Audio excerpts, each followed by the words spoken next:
नमस्कार दोस्तों, आज इस वीडियो के अंदर मैं एक बहुत इंपॉर्टेंट मुद्दा लेके आया हूं आप लोगों के कमेंट बॉक्स के अंदर। जो आपने कमेंट्स पूछे थे और इनफैक्टली जो बहुत सारे लोगों ने मुझे पर्सनली मैसेज भी करा था कि सर आपने ना डोमेस्टिक वायलेंस के ऊपर ना जो वीडियो बनाई थी उसके अंदर हमारे को बहुत ज्यादा एक क्वेरी आ रही है कि अगर कोई भी एग्रीव्ड पार्टी होती है, जो कोई भी महिला होती है जिसके ऊपर डोमेस्टिक वायलेंस का केस होता है, तो वो अपना केस जो है कौन से मैजिस्ट्रेट के पास दर्ज करा सकती है और वो मैजिस्ट्रेट का जो जुरिडिक्शन है वो देखा जाता है। और दूसरी बात, जो यहां पे मैजिस्ट्रेट अपना ऑर्डर पास करेंगे महिला के फेवर में, तो क्या वो पूरे देश के अंदर किसी भी कोने के अंदर वो लागू होता है? ये सारे के सारे questions practically point of view से हमें जानने बहुत जरूरी है एज एन एडवोकेट के तौर पे। अगर एक आप वकील हो, अगर आप एक लॉ स्टूडेंट क्यों ना हो, पढ़ाई के पॉइंट ऑफ व्यू से भी, प्रैक्टिकली लिटिगेशन के पॉइंट ऑफ व्यू से भी ये बहुत ज्यादा इंपॉर्टेंट बातें हैं जो आपको समझनी पड़ेंगी। सबसे पहली बात, ये सारी बातों को जानने से पहले आपको एक प्रोसीजर पता होना चाहिए। सेक्शन नंबर 12 हमारा protection of women from domestic violence act 2005 ये डील करता है प्रोसीजर के बारे में। अगर कोई भी महिला के खिलाफ या महिला के ऊपर जो है डोमेस्टिक वायलेंस होता है, अब डोमेस्टिक वायलेंस के होने के साथ साथ वो महिला के पास ना बहुत सारे अधिकार आ जाते हैं कि महिला जो है सेक्शन में 12 की एप्लीकेशन डालती है मैजिस्ट्रेट को, और वो कौन सी मैजिस्ट्रेट को डालेगी, कौन से जुरिडिक्शन में डालेगी, कहां पे डालेगी, जहां पे रिस्पोंडेंट जिसने मार पिटाई करी है, जिसने डोमेस्टिक वायलेंस करा है, यानी कि जिसने पार्टनर ने मार पिटाई करी है, जहां पे वो रहता है, जहां पे वो बिजनेस करता है, जहां पे वो जॉब करता है, क्या वहां पे वो केस फाइल करेगी, या फिर जहां पे वो खुद महिला जॉब करती है और जहां पे वो महिला खुद जो है अपना बिजनेस रन करती है, यहां पे, या फिर जहां पे वो महिला खुद रहती है वहां पे केस फाइल करेगी, या फिर जहां पे कॉज ऑफ एक्शन राइज हुआ है, जहां पे मारपीट हुई है वहां पे केस फाइल करेगी। ये बहुत सारे क्वेरीज आपके दिमाग में भी आती होंगी, तो आज इस वीडियो के अंदर मैं क्लैरिफाई करूंगा। सबसे पहली बात, सेक्शन नंबर 12 एप्लीकेशन लगाई जाती है, एप्लीकेशन का एक फॉर्म भरा जाता है। फॉर्म नंबर 2 हमारा रूल्स होते हैं, protection of women from domestic violence rules 2006 के अंदर फॉर्म नंबर 2 आप जाओगे, वहां पे आपको वो फॉर्म भरने के लिए सेक्शन नंबर 12 की एप्लीकेशन लगाने के लिए मिल जाएगा। उसके बाद में आपको अपना डोमेस्टिक रिलेशनशिप आपके और महिला के बीच में और उस व्यक्ति के बीच में जिसके खिलाफ महिला जो है अपना डोमेस्टिक वायलेंस का केस फाइल कर रही है, वो दोनों आपको चीजें प्रूव करनी पड़ती है कोर्ट के अंदर डोमेस्टिक रिलेशनशिप के तौर पे। ये भी एक मैंडेटरी बात है। सेक्शन नंबर 2F के अंदर ये डोमेस्टिक रिलेशनशिप के बारे में बता रखा है कि उनके बीच में अगर कॉन्जेंग्विटी का मतलब ब्लड रिलेशन का अगर कोई रिलेशनशिप है, वो भी आप डोमेस्टिक वायलेंस केस फाइल कर सकते हो। ज्वाइंट फैमिली में रहते हो तो भी डोमेस्टिक वायलेंस का केस फाइल कर सकते हो। फैमिली मेंबर हो तो भी आप डोमेस्टिक वायलेंस का केस फाइल कर सकते हो। या फिर आप जो है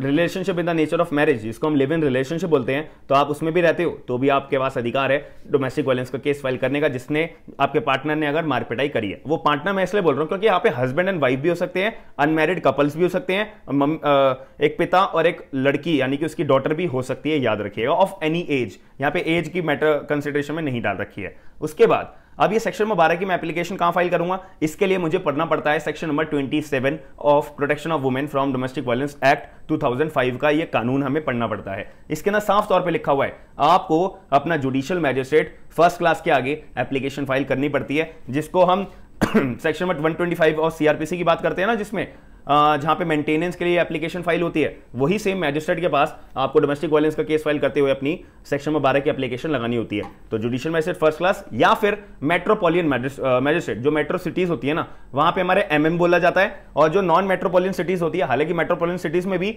हमारा जुडिशियल मैजिस्ट्रेट फर्स्ट क्लास बोला जाता है। ये तो एक जनरल बात है, आप लोगों को पहले से पता होगी।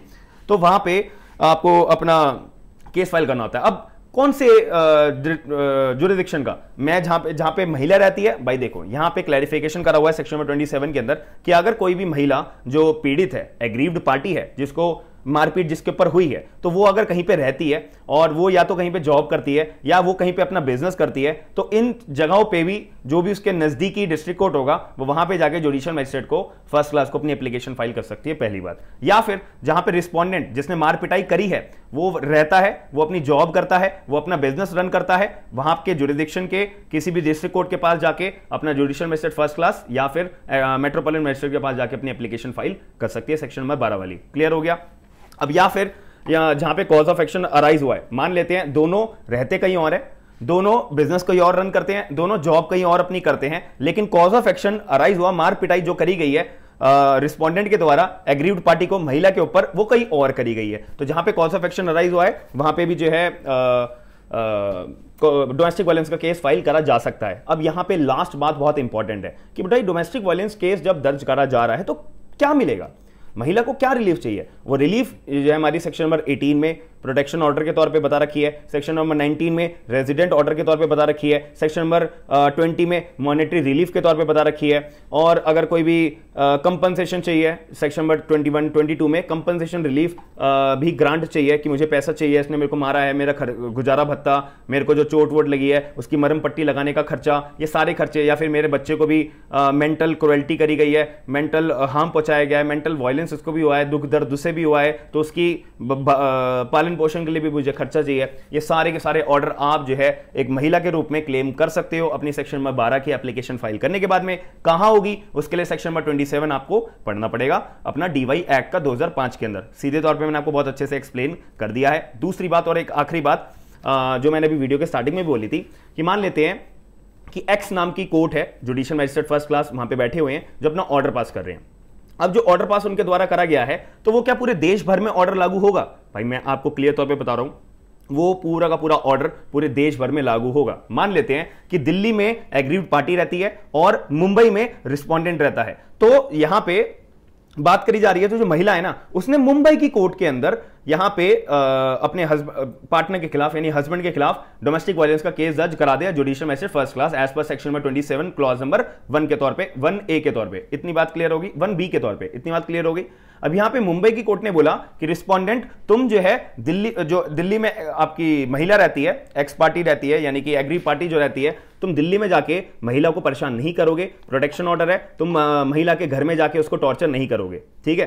तो भाई मुंबई की कोर्ट जुरिडिक्शन दे रही है किसको? दिल्ली की कोर्ट की जुरिडिक्शन, दिल्ली के जुरिडिक्शन को दे रही है। क्या ऐसा करा जा सकता है? बिल्कुल करा जा सकता है, बिल्कुल करा जा सकता है। तो क्या ये टेरिटोरियल जुरिडिक्शन का बाहर जाके ऑर्डर पास करने की बात नहीं आएगी? भाई नहीं आएगी। क्यों? सेक्शन नंबर 20 जो हमारा 7 है उसका अगर मैं क्लॉज नंबर 2 की बात करूं तो क्लॉज नंबर 2 के अंदर साफ बात कर रखी है कि अगर कोई भी ऑर्डर पास करा जाता है जुडिशियल मजिस्ट्रेट फर्स्ट क्लास या मेट्रोपॉलिटन मैजिस्ट्रेट के द्वारा while dealing the petition of domestic violence act, तो वो जो ऑर्डर पास करा जाएगा वो एप्लीकेबल होगा, वो एनफोर्सेबल होगा थ्रू आउट द कंट्री यानी कि through out the India. Clear तौर पे बहुत इंपॉर्टेंट ये चीज मैंने आपको बताई है। लाइफ में ये चीज सीखते सीखते आपको सालों बीत जाएंगे, मैं बात चैलेंज तौर पे आपको बोल सकता हूं, गारंटी के साथ में, याद रखिएगा। तो ये वीडियो बहुत इंपॉर्टेंट है, शेयर जरूर करिएगा अपने करीबी लॉ स्टूडेंट्स को, अपने करीबी वकील भाइयों को, और जितने भी हमारे एडवोकेट्स हैं, प्रैक्टिसिंग एडवोकेट्स हैं, जो नए लॉ ग्रेजुएट्स हैं, सभी लोगों को आपको शेयर करना बहुत जरूरी है। वीडियो बहुत इंपॉर्टेंट है। फिर भी आपकी कोई क्वेरी आती है डोमेस्टिक वायलेंस के केसेस के रिगार्डिंग तो कमेंट बॉक्स के अंदर आप पिन कर सकते हो, मैं आपके सारे डाउट्स क्लैरिफाई करूंगा। अच्छा लगेगा तो ऐसे ही मैं आप लोगों का डाउट्स पिक करके मैं वीडियो के थ्रू आपको डाउट्स आपका क्लैरिफाई कर दूंगा। हम मिलते हैं नेक्स्ट वीडियो के अंदर। जो आपको ड्यूटी बताइए ना शेयर करने की, सब्सक्राइब करने की, वो पूरी जरूर करिएगा। हम मिलते हैं नेक्स्ट वीडियो के अंदर। थैंक यू, धन्यवाद।